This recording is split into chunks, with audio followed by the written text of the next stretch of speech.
first and foremost a strong base of support in middle-class Protestant Germans. Middle-class Protestant Germans. They're not so popular with Catholics. Rural folk, very strongly captured by the NSDAP. That's Nationalsozialistisch Deutsche Arbeiterspartei, National Socialist German Workers' Party. Shop owners, professionals, farm owners, small and medium-sized towns, and eventually by 33, all across the country, but never having a majority of votes. The highest votes were about 38% in 33. So never more than a plurality of the votes. Second, veterans and officers of the First World War, including Hitler and Goering and Ludendorff and Ernst Röhm, the leader of the SA, the Sturmabteilung. So these disaffected veterans and officers who felt they lost their sense and lost their way in the war, wanted a resurrection of the power, and they recognized it in the National Socialist German Workers' Party. Also, street thugs, this Sturmabteilung that I had mentioned before, the brown shirts, these were the street thugs, the street brawlers, the people who would carry a wooden bat and smash Jewish windows or smash communists in the head. They were the ones that would intimidate, and they were the paramilitary wing, sort of like the Michigan militia of their day. Or the, what's that guy who bombed the federal building? Like Timothy McVeigh.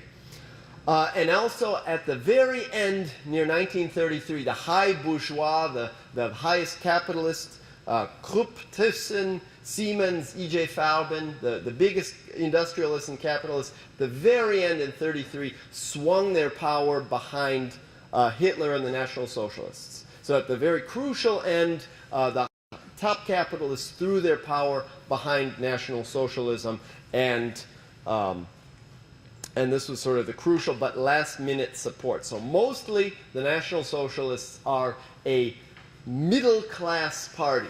The working class was mostly captured by the Social Democratic Party of Germany and the Communist Party of Germany. And liberals were captured by a centrist party, but this middle class, small shop owners, salaried workers, professionals were totally in the camp of the National Socialists. This is a great picture in the center with the peaked little pointy cap. That's Ludendorff, who had a virtual dictatorship with what's his name? With Hindenburg during World War I.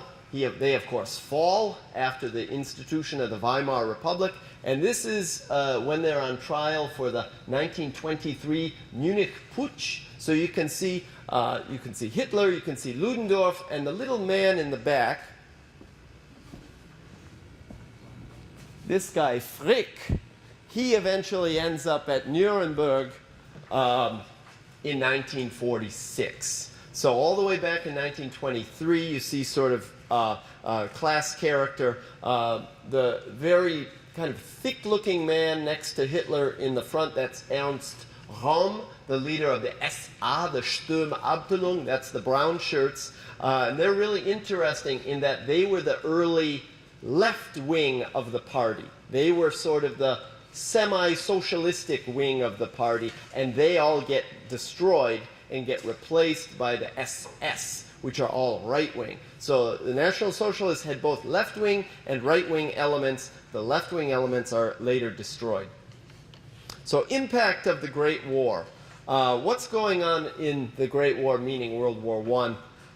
Men are maimed, are hurt. The victory is denied Germany. The glory that there's a picture of Hitler with his slightly larger mustache. He's in the top right there as a corporal. The impact of the Great War was stultifying the social psychological impact of the defeat. Men felt a crisis of masculinity, that they were denied a victory. This is also when the idea of the stab in the back, because at the end of the war, communists and socialists in the army rebel and start fighting against the officers, start shooting officers, and basically attempt an early revolution. So the right wing and the middle class feels this stab in the back by socialists, by communists, by the traitors who denied us a victory, and also eventually this gets displaced to Jews as well, even though they fought in the war and were highly decorated. So Jews in Germany were the most assimilated Jews in all of Europe, and they identified highly with Europe, and many were highly recognized and decorated in the army in the First World War. Germany's huge culture, its scientific culture, its artistic culture, its musical culture, was driven by the artistic and creative power of German Jews, including Albert Einstein, Fritz Haber, Otto Stern. Einstein, Haber, and Stern all won Nobel Prizes. Werner Klemperer, an actor, we know him. Theodor Adorno, Hannah Arendt, and hundreds more. Here they are again. There's Einstein, Otto Stern, Theodor Adorno, who's actually a sociologist, and he emigrated to the United States, and he wrote a gigantic book after the war in Germany called The Authoritarian Personality, talking about people who were most likely to join the National Socialists.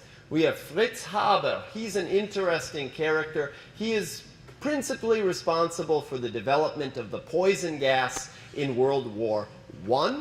He is also principally responsible for the development of the use of nitrogenated fertilizer, which allows us to basically all eat.